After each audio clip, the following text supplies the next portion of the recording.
Well, welcome back to another epic adventure with Nomads and Sam, aka Sam and Maddie.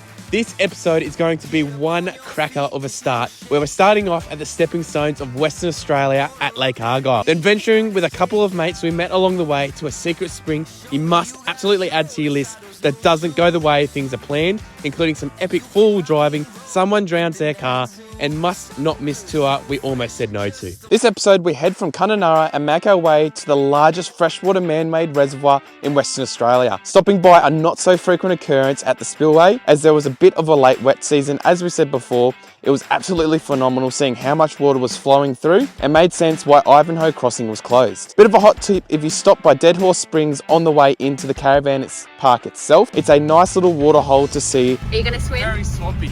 It's too deep and swampy. On the way to the place where you can only stay in the area known as the Lake Argyle Discovery Resort. Well, welcome to Lake Argyle. I tell you what, the drive-in and the scenery of this area, of this lake, that's supposedly 22 times the size of Sydney Harbour Bridge, and the amazing rock formations that are surrounding it. And we are out here in such a beautiful location. So we've hired a barbecue pontoon and we're going to check out Jump Rock, Croc Island and the rock wallabies as well, while having a barbecue on board and jumping in for a swim. I know, we thought we would treat ourselves because it's such a nice location to come out here and do some swimming and do everything that Maddie said and have some absolute fun. Now in this episode you're going to see a side of Maddie and I where we are over the top, happy and excited. So you may see a few silly comments along the way. We started off with a bit more of the boring stuff by sightseeing some of the rock wallabies that are situated around the area not far from where you grab the boat itself. It's pretty interesting to see just how little rock they need to actually jump around on the cliffs, but it's not long until we decide to go out and really enjoy the lake by heading over to the other side and seeking the well-known rock jump that has a 30+ metre hole at the bottom. That's amazing. So pretty.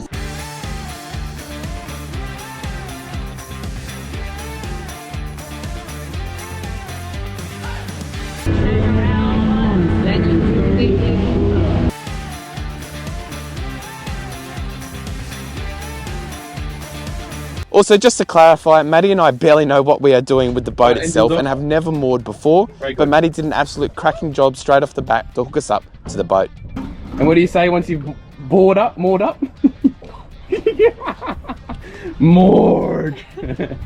Moored. So apparently there is a rock jump and this is 32 metres deep, so I'm going to go give it a crack and see what happens.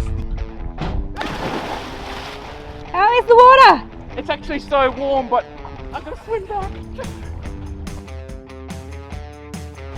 It's actually so high. No, actually not just as high. Look how high that one is. What a fucking thing. Woohoo! Let's go.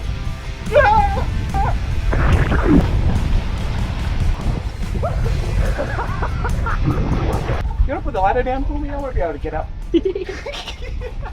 Oh no! Okay. Alright, so a couple of facts about the boat itself. There's two different boats that you can hire. It's either the pontoon boat, which fits 10 people, or you can get a tinny if you have a few less people. I'll drop the prices of exactly what that is, but I know for the pontoon one you can hire different little things like an esky, ice, you can get all the barbecue equipment for only like 20 bucks more or something like that. But we opted in for the pontoon one, even though there's only two of us. It just gives us more room to do stuff.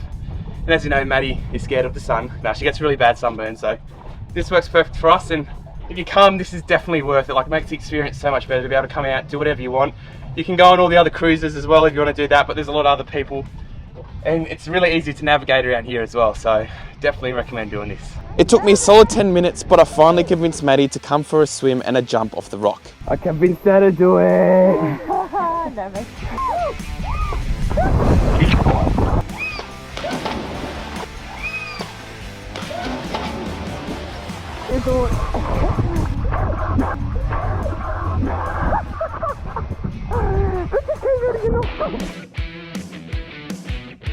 Now it was time for a bit of a freshwater croc spotting episode and we made our way over to a cove literally called Crocodile Cove. In all honesty, it took us around 30 minutes to find them, and after around 3 different small coves within the area, found exactly where they were all hiding. Alright, so Mads and I, we are just quickly having a search at Croc Bay for some freshwater crocodiles that are sort of all along the shore here. Might have one. First croc of the day, Mads. So, did you know in Lake Argyle they started out with 350 and now they're at 35,000 freshwater crocodiles. Are there any salties? Only one has been found that was caught up in a net and it was only 1.5 meters long. So I don't think salties often come in here at all. There you go. Where did it go? Under. It went under. Sneaky little bugger. Sneaky little bugger.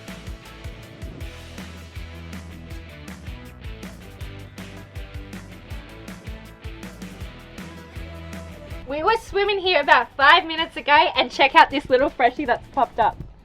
Look at that beauty. You gonna go back in, Mads? Not at the moment, I don't want a nasty little bite. As Mads says, there's like heaps of freshwater crocodiles around the edges here, but I feel pretty safe because freshies don't really hurt you. No, they're quite skittish. Yeah, they get away from you unless you sort of trod right on them. They probably won't even bite you then. Now, Maddie started getting a bit cocky and thought she would become a bit of a tour guide. Ladies and gentlemen, there are no saltwater crocodiles in these waters. Just big ass freshwater crocodiles. Anyway, we're going to go and see if we can find some more freshwater crocodiles. If you come with me, ladies and gentlemen, as we board the Lake Argyle boat 2024. It's seriously pretty amazing to watch the crocs, even though they won't hurt you. The way that they can just sink into the water and raise back up with absolutely no water splash. It really gives you a sense that they are always watching you and you always got to be careful, especially those salties.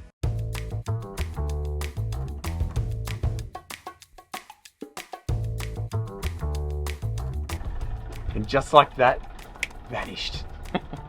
One of the best things about hiring a barbecue pontoon through Lake Argyle Cruises is that you can hire an additional barbecue sets, eskies, ice bags, fishing hand reels for a maximum of $10 each, plus there's a toilet on board as well. Alright, so gonna go through a quick fish. Oh, the rod tip snapped, Mads, on this. What? It's still usable, but it's just fine. Alright, so just gonna have a quick fish while Maddie's cooking up a feed on the barbecue there. I think we're just having snags and bread. Yeah, sausage sizzle. Sausage sizzle, Bunnings sausage sizzle out in Lake Argyle. Apparently it's just mostly catfish here, so I'm not expecting anything more than that, but Maddie said she wanted to catch at least one sort of thing, so we're just going to use some squid, and I've got a lure there. We don't get anything on that. See what happens. There are apparently 33 species of fish in Lake Argyle. However, the most caught one is the silver cobbler, aka the catfish. He's on. Woo-hoo! It's 100% a catfish. Definitely a catfish. Do you know what sort of fish we call a catfish? What? Mitch from the second quarter. This is going to be grotty. I reckon we're like 15 metres down. You reckon? Yeah. What other fish are in the water here? I think they got like you told me there's 33 different I'm species. testing you. Whoa, look at the size of it, Matt. Nice. That wasn't on long either, was it? Oh, there's the tip of the rod. Oh, that's gross. I actually, for anyone that's looking, I actually hate catfish. They're disgusting. Oh, look at all the slobber on it. Look at all the slobber. Fish on, Mads. Yeah. You got a fish? I got a fishy. What are you calling? Catfish. And they can grow a massive 40 kilos, which is absolutely epic because every catfish that we are reeling in is seriously a good 1 to 2 kilos. Catfish. Oh, I hate the noise it makes. Don't get it all over our food. Hold it back there. A disease. Second catfish, Mads. You hear the weird noise already. What's the noise? What sort of sound does it make? It's like.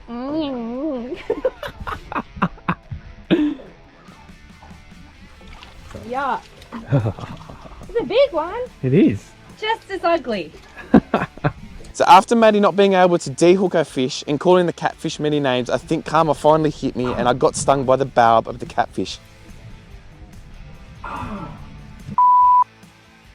I didn't even know this was a thing, and I was straight onto Google to find this out. I have a stinging venom in them. You have severe pain and inflammation. After having an epic day on the boat, we get a lift back from a local and go and enjoy a sunset by the infinity pool back at the park before we meet some blokes also in their budgie smugglers and go for an unexpected adventure the following day. So, a little bit of a spontaneous adventure this morning. Maddie and I met these two blokes at the infinity pool last night that sort of looks over the ranges at Lake Argyle. Got a photo with them because we're wearing our budgie smugglers and I quickly dropped the photo here.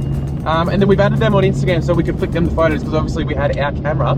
and they've decided to tee up with us to go to Secret Springs, or it's called Not So Secret Springs, just outside of Kununurra. So we've gotten up really early this morning at around 5:30. We're going to meet them for brekkie and a coffee at a place called the Wild Mango.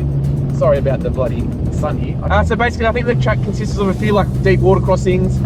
It's sandy. It takes about 45 minutes to get into the joint when you come off the road as you're heading out towards past Ivanhoe. I don't know how much footage we're going to get just out of courtesy because we've never really travelled with them before. We don't want to just be pulling over with the camera the entire time, but I'm actually very excited. Yeah, there's two pools. There's a base pool and then you've got like a smaller one at the top as well with a nice view. So hopefully we'll get to check both out. Yeah, absolutely. Quickly filling up with fuel and being introduced to the Western Australia famous Long Mac topped up coffee, so I've been told, we made our way to the turn-off to Secret Springs, airing down amongst an awesome set of views of the ranges. So we're just about to hit the four-wheel drive track. And what I'm going to do, if you saw in one of my YouTube shorts before, now underneath this airbox is a little plug underneath that allows for water to be able to go out but not come back in. But if you get dirt, I had replaced the bottom bung of my airbox that had a one-way valve, and I've got a second one I'm going to put in before I do my water crossings that I've siliconed it to stop any potential water coming in underneath. So I'm going to give that a test and I'll let you guys know how it goes at the end of the track. Now the track itself into Secret Springs is approximately 12 to 15 kilometres. Taking around 45 minutes each way. It starts off with very basic small and shallow water crossings, opening up to some amazing views between the valley, surrounded by orange dirt hills, palm trees, etc. In the front we have Jack in his almighty Nissan Patrol leading the pack most of the time, followed by Maddie and I in our 2010 Isuzu D-Max, and then Matt in the back with his brand new Hilux. It's not long until we come up to our first long river crossing, nestled in between the bushes, and I tell you what, if you don't like pinstripes, this track just isn't for you.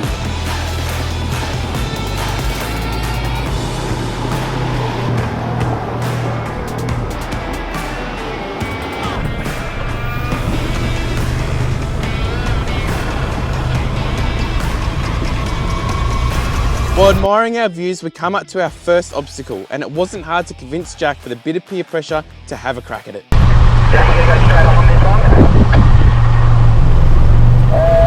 Where'd you buy a patrol for, mate? Yeah, you are right. When we saw those reverse lights on, we knew we were in for a bit of excitement. Give us some, baby. Oh! Yeah, you're good. You're good. Hold it there. Oh. Yeah, no, you're fine. So your left foot is like halfway down. So if you roll back anymore, you're going to come off that cliff. That right one's got that ½ meter one to clear. So it's up to you. Woo!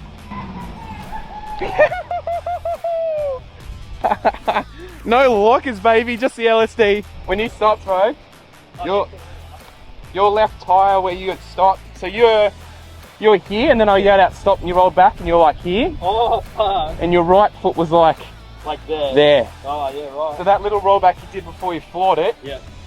you sort of came here, but then you Sort of bumped it. Yeah, that's why I was leaning, because I'm like, fuck, why is it leaning so much? Because that rock. yeah. Yeah, so, yeah, we're good. Is it all right, bud? Yeah, it's good. Yeah, it's good.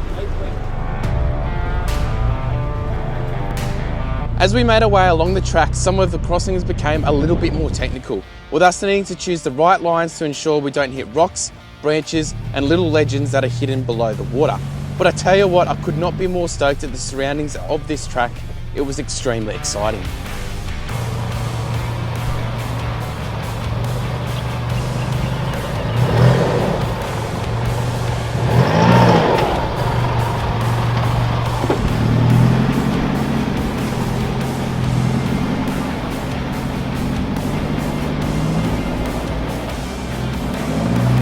Now, I tell you what, this has got to be one of the most unexpected little adventures that we've been on, hey? Like, this four-wheel drive track is freaking sick. You're going through countless river crossings, going through all the nice palm trees, in amongst all the hills.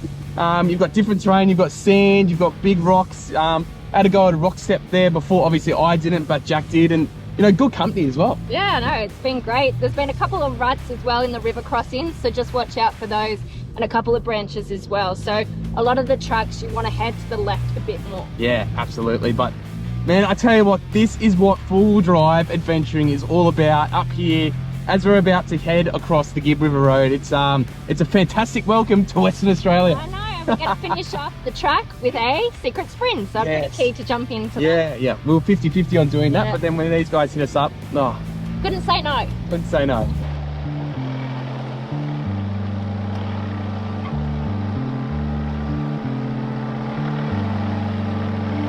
Now this is where the track really starts to heat up in terms of fun. With very little description online and around the outside of local knowledge of this track into Secret Springs and Secret Springs itself, every crossing we come up to was obviously walked to avoid any damage to the bottom of our cars, as well as to try and avoid any massive holes that may include. But on a positive note, we did leave with a very clean underbody of the car, nothing like a cheeky little car wash while you're out remote.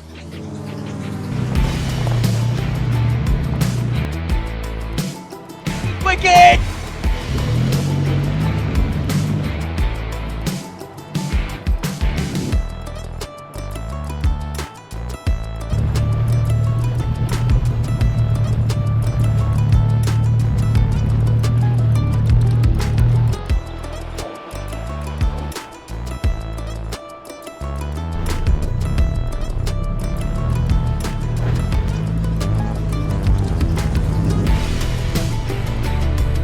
And speaking of car washes, it wasn't long until we approached the deepest, longest river crossing section of the Secret Springs track.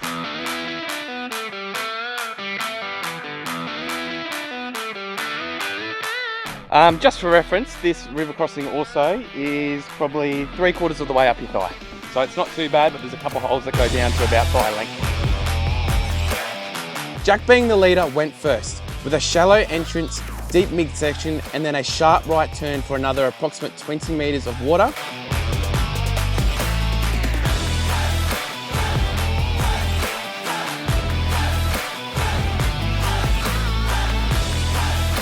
Then of course, I was up next. All right, this is gonna be the sickest water crossing. This is like 50 metres in between the shrub. Oh, this is gonna be sick.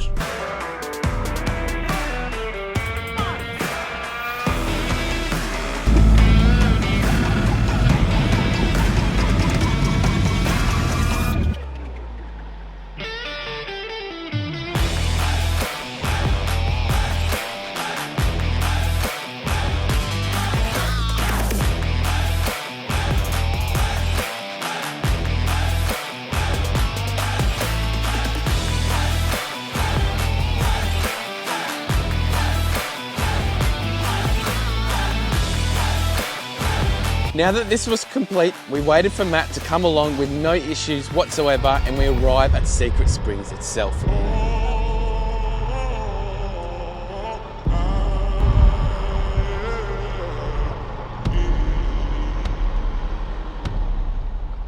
Backpack girl.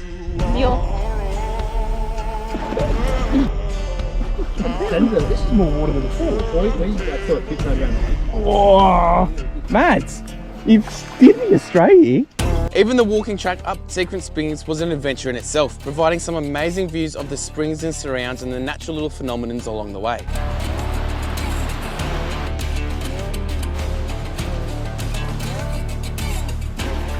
This is sick, man.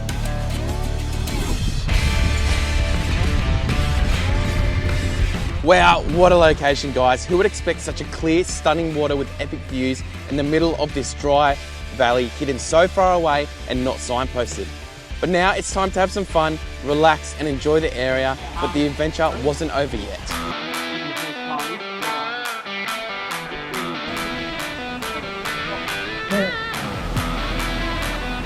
Where?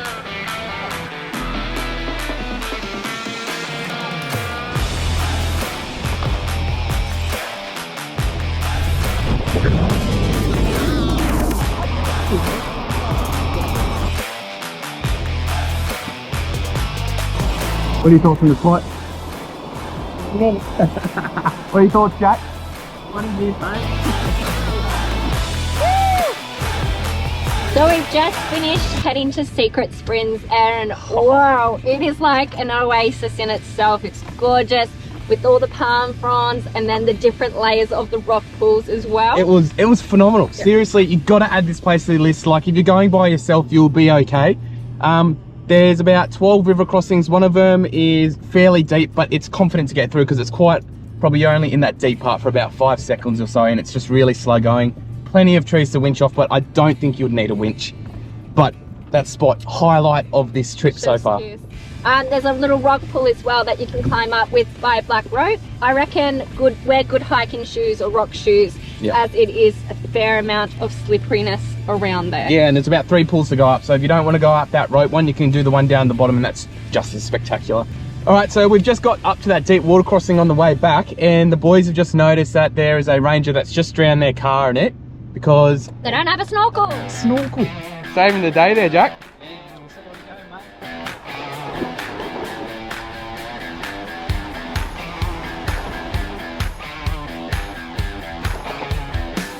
So a bit of a shitty situation. I've sort of just helped them open up all the airbox, the filter drenched, and we put the OBD2 port scanner on there.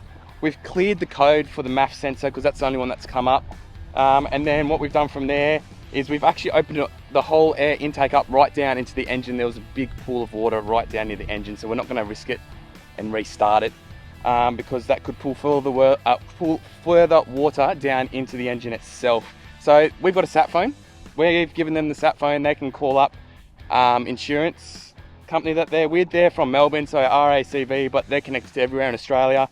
And they should, because this is a maintained track, they should be able to come out and get them. We've also given them our phone number, so if they get stuck here for more than 24 hours, they can send an SOS call to us and we can do it on their behalf. Shitty situation, but you really need a snorkel, eh? We've been in that position, Mads and I, like Victorian high country, limp mode. We're just lucky it didn't go all the way in. We had a snorkel, but I feel for him. All right, Mads, I'd love to know what your thoughts were after that whole shenanigans. One, if you're doing river crossings, make sure you have a snorkel. Yeah, it's we're not trying to take the piss out of the bloke. Like, it does happen. All you see on social media is people doing deep river crossings, and they never really explain what you need and stuff like that. But yeah, so plan is now we are going to go to the lake. We've just left the boys there. Sorry, I should pop in and say that. We've left the boys there that we're traveling with our sat phone, OBD2 port reader, and I forgot my sunnies.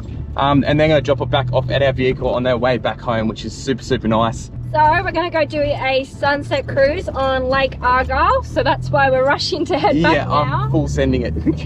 Just as, delays happen and you can't predict them. So we'll go in and have a swim and maybe a cheeky glass of champagne. That sounds like a plan. Finishing off the day, we could not recommend this more, is the sunset cruise at Lake Argyle, where they provide beer, wine, etc. with a platter in the water or boat whilst approaching and watching the sunset. Are you ready for some champagne medicine? Yeah, if I get water out of my nose. Oh, I've got it. I don't know if I can get twice.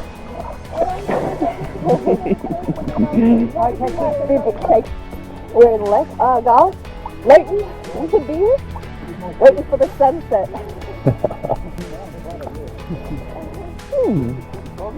Alright, so Mads and I, we have just watched the sunset here on Lake Argyle, and I tell you what, it's spectacular. Cheers, mate. Enjoy. Check out the view behind us on the mountain. I'm Hadbury Northern. Alright, so to finish off the episode, I wanted to do a little damage report, both on the car and on myself, because we had a few things that have gone wrong. So basically, I broke my little toe. I've completely snapped off the toenails, so that hurts like hell. I did that at Ivanhoe. Stung by a catfish. I didn't even know you could get done by their barbs. Man, that hurt for bloody ages, but it's all good now. I ruined the wheel alignment yesterday when we were on the way back from Secret Springs, because we were brushing it back a little bit. I hit a massive rock and now my steering wheel is like that. So I hit a massive branch on the way back out there because Mads and I were rushing it, and then now my steering wheel is sideways. So we're going to go in today and get a wheel alignment. We've had 2 GoPro mounts break. And then the airbox plug as well was all good. There was only one little bit of drop of water in the airbox plug, and I think that's just where maybe I didn't seal the sealant down the bottom. But from us, that'll be the rest of the episode, and we're heading over to where we're going today. We're heading to Emma Gorge and then El Questro. And we're going to start the Gib, so we'll see you there.